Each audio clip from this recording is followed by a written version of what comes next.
ជំរាបសួរមេត្តាបិតាសិស្សជាទីរាប់អានសួស្តីកូនៗដែលជាសិស្សានុសិស្សទាំងអស់គ្នាជាទីស្រឡាញ់ថ្ងៃនេះវិលមកជួបលោកគ្រូទៀតហើយនៅក្នុងការអានស្រៈនិស្ស័យទាំង23តួចូលកូនអានជាមួយលោកគ្រូទាំងអស់គ្នាស្រៈអាស្រៈអេស្រៈអៃស្រៈអើស្រៈអើស្រៈអូស្រៈអូស្រៈអ៊ូ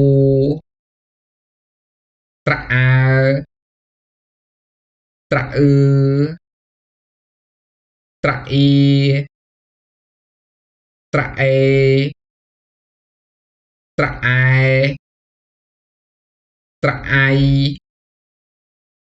ស្រៈអោស្រៈអៅស្រៈអ៊ុំស្រៈអំស្រៈអាំស្រៈអាស់ស្រៈអូសស្រៈអេសស្រៈអោះស្រៈអាស្រៈអេ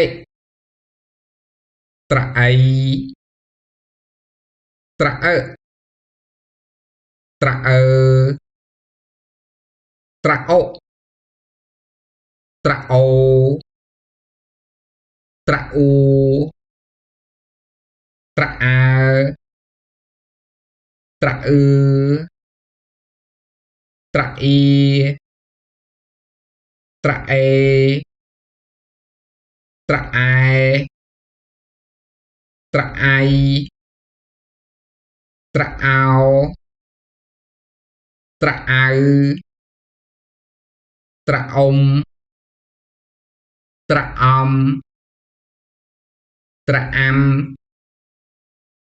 ស្រៈអាស់ស្រៈអូសស្រៈអេសស្រៈអោះស្រៈអាស្រៈអេស្រៈអៃស្រៈអើស្រៈអើស្រៈអូស្រៈអូស្រៈអ៊ូស្រៈអើស្រៈអឺស្រៈអ៊ីស្រៈអេ